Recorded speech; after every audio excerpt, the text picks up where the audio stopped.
मेरे दामाद को इंसाफ मिलना चाहिए जी। और ये लड़की मतलब समाज में रहने लायक नहीं है और इसने अब जीने का हक भी खो दिया है। इसे फांसी होनी चाहिए। सौरभ ने कभी सपने में भी नहीं सोचा होगा कि जिस मुस्कान को वो दिलो जान से चाहता है वही उसके कत्ल की पटकथा लिख डालेगी। सौरभ ने जिस मुस्कान के साथ घर वालों से लड़कर शादी की, उसी ने अपने प्रेमी साहिल के साथ मिलकर पहले उसका कत्ल किया और फिर लाश के टुकड़े किए। लाश के टुकड़ों को एक प्लास्टिक के ड्रम में रखा, फिर सीमेंट का घोल बनाकर ड्रम भर दिया और ड्रम को ऊपर तक सील कर दिया। बड़ी बात तो यह है कि खुद मुस्कान के माता पिता ही अपनी बेटी को लेकर थाने पहुंचे। जब यूपी तक ने उनके घर जाकर उनसे बातचीत की तो सौरभ राजपूत के ससुर यानी आरोपी लड़की के पिता फूट फूट कर रो पड़े।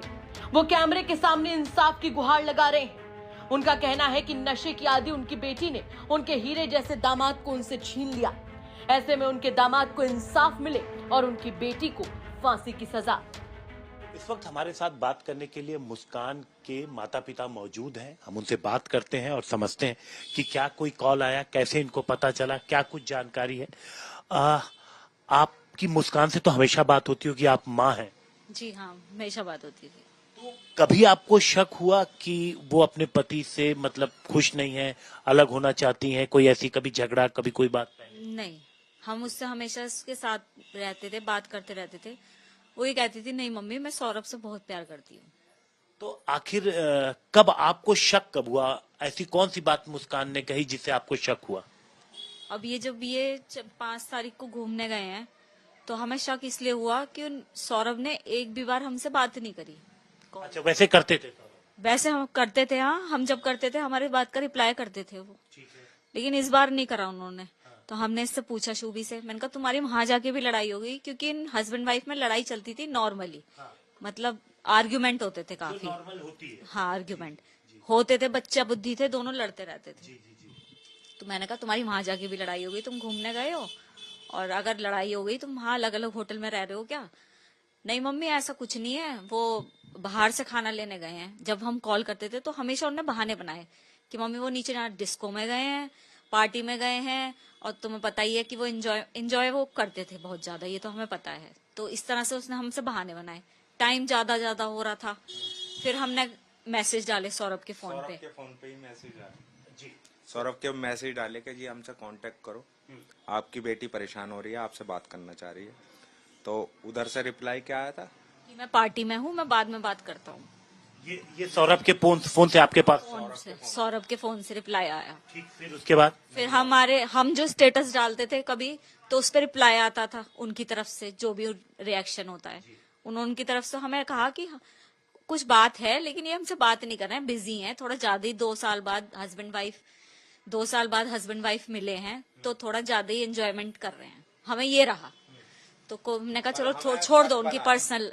शक तो मेरे को बना रहा कि जी कुछ गड़बड़ तो हुई है, लेकिन लड़ाई की कि आपस में लड़ाई हुई है। कुछ है, ऐसे कुछ नहीं। तो फिर उसके बाद ऐसा कुछ है, ये कब आपको शक हुआ? जब वो लोग वापस आ गए? नहीं, ऐसा कुछ है ये तो कभी शक कर ही नहीं सकता, कोई नहीं कर सकता कि एक मिडिल क्लास फैमिली की लड़की ऐसा कर सकती है, वो कोई नहीं सोच सकता। क्या हुआ, कैसे? ये जब आ गए 17 तारीख को, तो रात को आए थे। 18 तारीख के 12 बजे ने मेरे को फोन करा, मम्मी मेरी पीहू से बात करवा दो। यानी कल सुबह। मैंने पीहू से बात करवाई, बात करी, फिर मैंने करी। ये टेंशन में दिख रही थी, इसका चेहरा उतरा हुआ था, रो रही थी। वीडियो कॉल पे बात हो रही थी, रो रही थी। मैंने कहा बेटा क्या हुआ है, तेरी लड़ाई हुई है सौरभ से? कह रही हाँ मम्मी। तो मैंने कहा क्या बात हुई है, कुछ मिसअंडरस्टैंडिंग हुई है तो बताओ। तो कह रही मम्मी मैं घर पे आके बताऊंगी, यहाँ नहीं बता रही। यहाँ पे उसने इशारा करा, यहाँ सौरभ है, ऐसे करके इशारा कर दिया। मैंने कहा ठीक है तू घर आ जा। तो 4 बजे करीब ही आई, कल शाम को, मतलब हाँ। 4 बजे आई, मैंने ही गेट खोले थे, आई मेरे से चिपट गई। मैंने कहा शुभी क्या हुआ, ऐसी क्या लड़ाई हो गई तुम्हारी? इतनी लड़ाइयां होती है लेकिन ऐसे तो नहीं हुई कभी भी। कह रही मम्मी सौरभ जो है नहीं रहे। मैंने कहा पागल हो रही है तू, दिमाग चल गया? कह रही नहीं मम्मी सच कह रही हूँ मम्मी, सौरभ नहीं रहे। मैंने कहा नहीं कुछ बताओ बेटा। तो उन्होंने कहा कि मम्मी उसके घर वालों ने उसे मार दिया मेरे सामने। मैंने कहा अच्छा तू छोटी बच्ची है, तेरे सामने मार दिया और तूने कुछ नहीं करा? ऊपर भी रहते हैं रेंट पे, नीचे भी रहते हैं, काम होता रहता है बेकरी में, तेरे को बिल्कुल अंधी थी क्या? कह रही मम्मी उन्होंने मेरे गर्दन पे भी चक्कू लगा दिया था, उनके घर वाले आए थे मारने के लिए, उसने ये हमें कहानी सुनाई। मैंने बिलीव नहीं करा।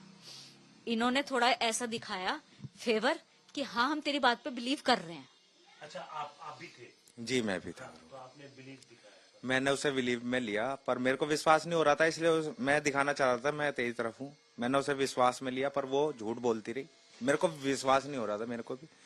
फिर मैंने कि बेटा तुम फंस गए हो, अब मेरे संग चलो थाने चलने। ये भी थी, मैं भी था। मैंने बीच में स्कूटर रोका, मेरे दिमाग में आई कि मैं कुछ और कहूँ इससे। मैंने उससे कहा कि बेटा अर्जुन तुमने कुछ गलत भी करा है ना, तो मैंने हमेशा से तेरा साथ दिया है और अब भी दूंगा तेरा साथ। तू मुझे हकीकत बता दे क्या हुआ है, क्योंकि तू जो बता रही है विश्वास नहीं है। वो परिवार अपने बेटे को मारेगा। तो इसने कहा कि मैंने मारा है और मेरे दोस्त ने मारा है। तब ये सच बोल गई मेरे से। उसके बाद फिर मैं इसे थाने ले गया। मतलब एक माता पिता अपनी बेटी को लेकर के खुद थाने गए? जी थाने गए तो वहां पर क्या कुछ बात हुई? कौन सा थाना था? ब्रह्मपुरी थाना। ब्रह्मपुरी। तो वहां पर कौन पुलिस वाले थे, क्या हुआ वहां पे, आपने क्या बोला? हमने जाते ही सारा मैटर समझाया, बताया। मैंने नहीं बोला था, शूबी ने खुद बता दिया कि ऐसे ऐसे मैंने अपने दोस्त के साथ मिलकर 4 तारीख को अपने हस्बैंड को मार दिया है। जो ये लड़का है साहिल, ये पहले पढ़ता था साथ में? 8th क्लास में ये क्लास फेलो थे, 8th में, और 2019 में ये सोशल मीडिया पर टच में आए दोबारा से। हाँ, और ये बात सौरभ को पता थी। ठीक है। सौरभ उन्होंने कुछ ब्लॉग भी करवाया, उनकी पर्सनल लाइफ थी, हमें नहीं पता इस बारे में, लेकिन ब्लॉग भी करवाया। लेकिन उन्हें ये भी पता था कि ये बात करती है उनसे, क्योंकि वो लंदन में रह के, उनके फोन में भी सब डिटेल्स मिल जाएंगी, लंदन में रह के इस पे पूरी नजर रखते थे अपने फ्रेंडों द्वारा। अच्छा, अपने दोस्तों के द्वारा? हाँ, इस पर नजर रखते थे। एक बार उन्हें कुछ शक हुआ होगा तो इसे फोन करके कह रहे हैं कि तुम रूम पर जाओ उसके, मुझे ठीक नहीं लग रहा। तो उस लड़की ने रूम नहीं खोला था। अच्छा, घर नहीं खोला था? अपना रूम का दरवाजा नहीं खोला, हमें अंदर नहीं लिया। अच्छा, आपको अंदर? ये कब की बात है? तारीख तो याद नहीं। मतलब कितना समय हो गया? 5-6 महीने पहले। 5-6 महीने पहले की बात। तो जब उन्होंने रात को मुझे फोन करा, मैं और मेरा बेटा गया, तो हमने लैंडलॉर्ड ने मेन दरवाजे तो खोल दिए, लेकिन उसने रूम के दरवाजे नहीं खोले कि मम्मी ये जरूरत से अंदर से आवाज आई, मम्मी ये मुझ पे जरूरत से ज्यादा शक करते हैं, आपको भी करना है करो, लेकिन मैं ऐसे नहीं शो करने की कि हाँ मैं गलत हूँ। अब आपको विश्वास करना है तो करो और उन्हें करना है तो करो। लेकिन अगले दिन वो दोनों नॉर्मल, मैं बुरी बन गई। सौरभ और शुभी नॉर्मल थे, आपस में बात कर रहे थे व्हाट्सएप पे। मेरा को गुस्सा इसलिए आया क्योंकि उनने मेरे लिए दरवाजे नहीं खोले, क्योंकि हमारा तो दिमाग में शक जाएगा ही। उसने मेरे लिए दरवाजे नहीं खोले। और अगले दिन सौरभ और शुभी बात कर रहे थे। मैंने बल्कि सौरभ से ये कही फिर फोन पे, मैंने कहा सौरभ तुम दोनों एक हो जाते हो, पेरेंट्स को बुरा बनवा देते हो, अब मैं आप तुम्हारे कहने से नहीं जाने की हूँ, अब अपने प्रॉब्लम्स खुद सॉल्व करना। सौरभ अपनी फैमिली से संपर्क में था या नहीं? संपर्क में थे, उनसे थे, लेकिन बातचीत नहीं बातचीत भी थी, संपर्क में भी थे, सब जाते भी थे, बेटी को भी लेके जाते थे अपने। उनकी मदर खाना भी दे देती थी, खाना लाके हस्बैंड वाइफ और बच्चा खाता था, उनके हाथ का खाना जाते थे। जो साहिल है ये क्या कुछ काम करता है या नहीं करता? ये चीज हमें नहीं पता। देखिए ये केवल सौरभ, शुभी और वही जानते हैं, क्योंकि पेरेंट्स इतना नहीं घुसते बच्चों की लाइफ में। आपको पता है आजकल बच्चों को प्रिवेसी दी जाती है। अच्छा, तो कैसे आपको लगता है कि आखिर ऐसा क्या था कि आपकी बेटी साहिल की बातों में आ गई? क्या कुछ नशा वगैरह? 2 साल से जब सौरभ यहाँ नहीं थे, लंदन में थे, वो खुद बहुत नशे करता है लड़का, देखने में ही पता चलता है कि वो कैसा है। उसने इसे पहले धीरे धीरे दिए हैं नशे। हमें भी फील होता था कि एक बच्चे का 2 साल में इतना वेट कम कैसे हो गया। तो हमारे दिमाग में ये, मैं सौरभ से कहती, मैं सौरभ तुम्हारे याद में ही इसने 10 किलो वेट कम कर लिया है। तो कह रहा हाँ, उन्हें भी यही लगा कि ये मेरी वजह से हो रही है, लेकिन वो नशे कर रही थी।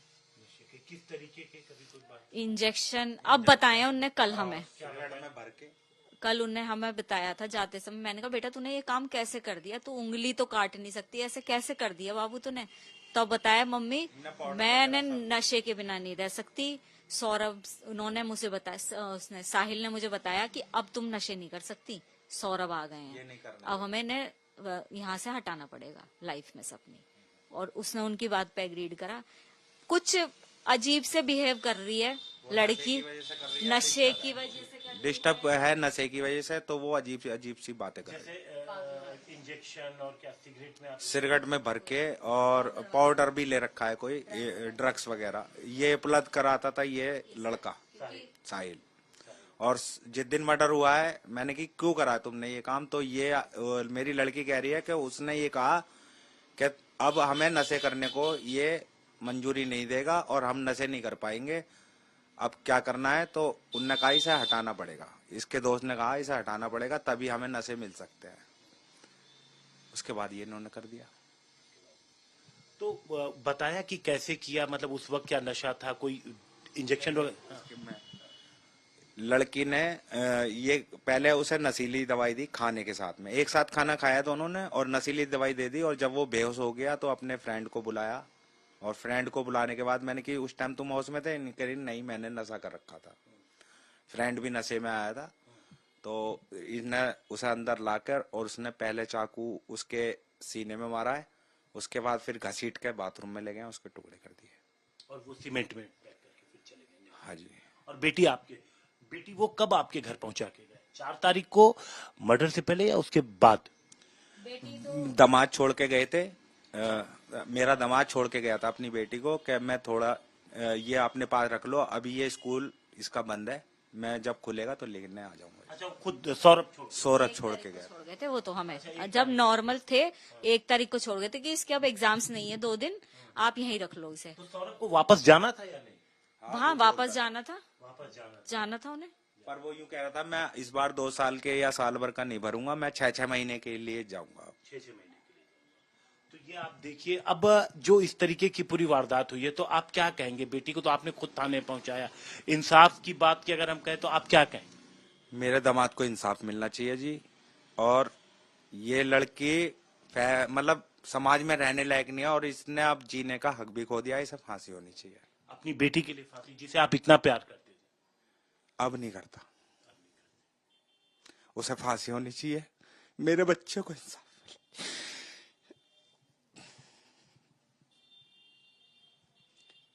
जस्टिस मिलना चाहिए। वो बहुत अच्छा था, ब्लाइंड लव करता था एक बच्चे की, मतलब उसके प्यार की कदर नहीं करी उसने, अपने मम्मी पापा तक को उसके लिए छोड़ दिया, अपने पैसे को ठुकरा दिया।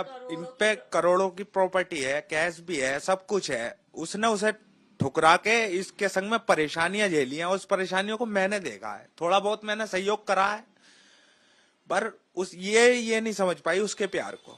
पर मैं समझता था कि मेरे को उससे प्यार इसी वजह से टच में आ गया वो मेरी, और बेटा मानने लगा मैं उसे कि मेरे बच्चे को कोई मेरे से ज्यादा प्यार कर सकता है। आपको बता दें कि सौरभ राजपूत की 2016 में मुस्कान से लव मैरिज हुई थी। सौरभ के परिवार वाले उनकी शादी से खुश नहीं थे, जिसके बाद वो अपनी पत्नी को ब्रह्मपुरी थाना क्षेत्र के इंदिरा नगर लेकर आ गए, जहां उन्होंने मकान किराए पर लिया और रहने लगे। 2019 में मुस्कान ने एक प्यारी सी बेटी को जन्म दिया। बताया जा रहा है कि इसी बीच सौरभ ने मर्चेंट नेवी की नौकरी छोड़ दी और लंदन के एक मॉल में सेल्स मैनेजर की नौकरी करने लगा। हालांकि अब तक इस बात की कोई पुष्टि नहीं हुई है, लेकिन इसी दौरान मुस्कान को इंदिरा नगर के ही साहिल शुक्ला से प्यार हो गया और आखिर में सौरभ को भी दोनों के रिश्ते के बारे में पता चल गया। बताया जा रहा है कि 4 मार्च की रात मुस्कान ने प्रेमी साहिल को अपने घर बुलाया और उसके बाद इस खौफनाक वारदात को अंजाम दिया। इस वारदात को अंजाम देने के बाद आरोपी मुस्कान और साहिल शिमला घूमने निकल गए और जब लौट कर आए तो मुस्कान ने